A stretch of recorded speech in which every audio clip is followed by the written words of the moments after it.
आप देख रहे हैं ग्राउंड ओपिनियन टीवी, जहां सच की तस्वीर जमीन से साफ दिखती है। बहुत बड़ी न्यूज।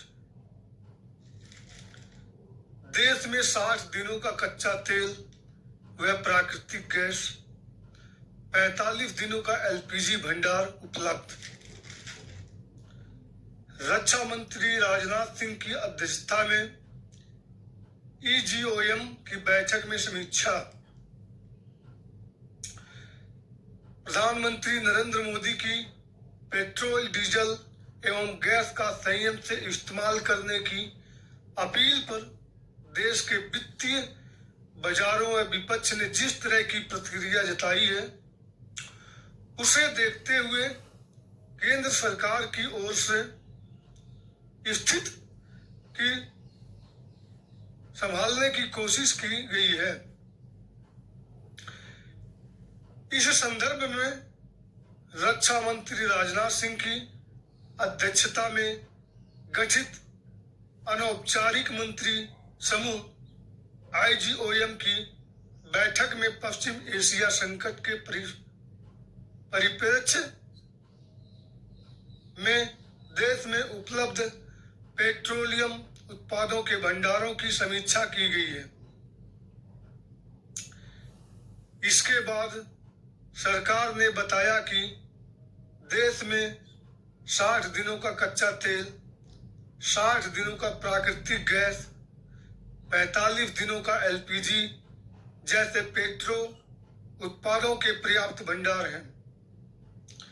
सरकार ने प्रधानमंत्री मोदी की पेट्रो उत्पादों के संयमित उपयोग की अपील को दीर्घकालिक राष्ट्रीय स्तर जोड़ते हुए कहा कि यह अपील तत्कालिक बोझ कम करने के साथ साथ भविष्य की क्षमता निर्माण की दिशा में की गई है।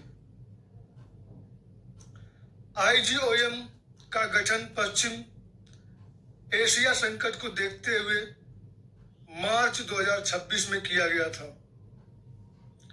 सोमवार को इसकी 5वीं बैठक हुई।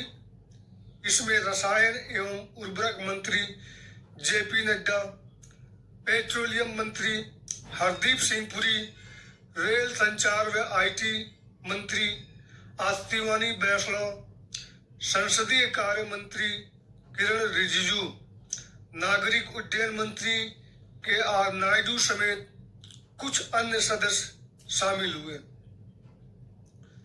बैठक में पश्चिम एशिया संकट के परिप्रेक्ष्य में देश के पेट्रोलियम भंडारों की विस्तृत समीक्षा की गई।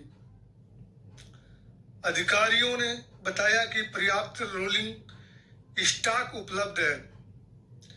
विदेशी मुद्रा भंडार भी $703 अरब के आरामदायक स्तर पर है। भारत दुनिया का तीसरा सबसे बड़ा तेल रिफाइनर और चौथा सबसे बड़ा पेट्रोलियम उत्पाद निर्यातक देश है, जो 150 से अधिक देशों में निर्यात करता है और घरेलू मांग को पूर्ण रूप से पूरा कर रहा है। सरकार ने जोर देकर कहा है कि वैश्विक स्तर पर अधिकांश देशों ने आपातकालीन उपायों के तहत घरेलू खपत घटा दी है, लेकिन भारत में अभी भी स्थिति पूरी तरह सुरक्षित है। तेल कंपनियों को घाटा, जनता को प्रभाव से बचाया जा रहा है। यह भी बताया गया है कि अंतर्राष्ट्रीय बाजार में कच्चे तेल की कीमतें बहुत ऊंचे स्तर पर बनी हुई है, जिससे देश पर भारी वित्तीय बोझ पड़ रहा है। तेल विपणन कंपनियां प्रतिदिन लगभग 1000 करोड़ रुपए का घाटा उठा रही हैं और चालू वित्त वर्ष की पहली तिमाही में करीब 2 लाख करोड़ रुपए की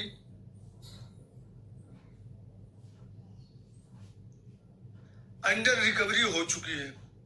लेकिन बाहरी प्रभावों से आम आदमी को अभी तक बचा कर रखा गया है।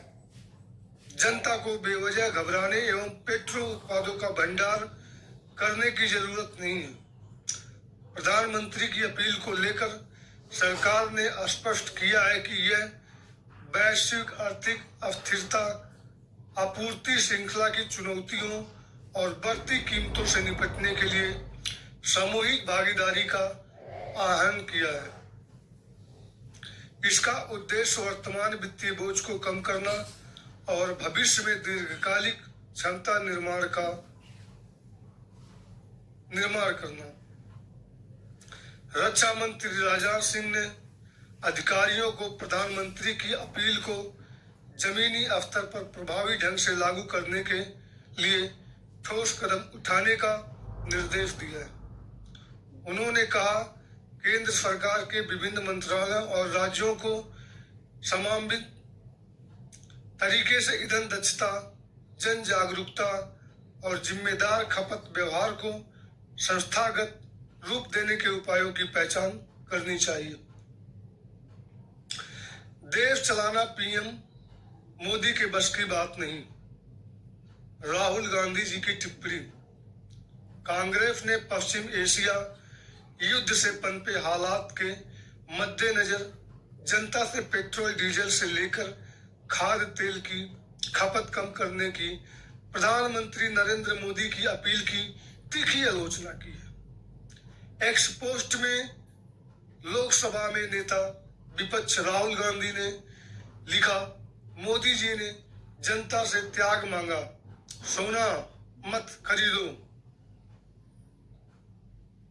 विदेश मत जाओ, पेट्रोल कम जलाओ, खाद और खाने का तेल कम करो, मेट्रो में चलो, घर से काम करो। देश चलाना अब समझौता करने वाले पीएम के बस की बात नहीं। दीर्घकालिक क्षमता निर्माण के लिए जरूरी है तत्कालिक तौर पर संयम। अमेरिका ईरान की लड़ाई कहीं न कहीं बहुत गंभीर मुद्दा बनती जा रही है और भारत जैसे एक बड़े देश के ऊपर इसका असर नहीं। दुनिया में जितने भी देश हैं, कहीं न कहीं इसका असर सारे देश पे पड़ा है। फिलहाल ये घबराने वाली बात नहीं है, क्योंकि भारतीय मंत्रिमंडल ने जिस तरह से कदम उठाया है वो कहीं न कहीं देश के हित में उठाया है। तो यह थी आज की बहुत बड़ी ब्रेकिंग न्यूज। यहाँ सिर्फ मुद्दों की बात होती है। आपको हमारी वीडियो पसंद आए तो कमेंट सेक्शन में अपनी राय जरूर दें, वीडियो को लाइक करें और चैनल को सब्सक्राइब करना ना भूलें, ताकि हम आप तक ऐसी ही खबर पहुंचाते रहें। मिलते हैं अगले वीडियो में, तब तक के लिए नमस्कार।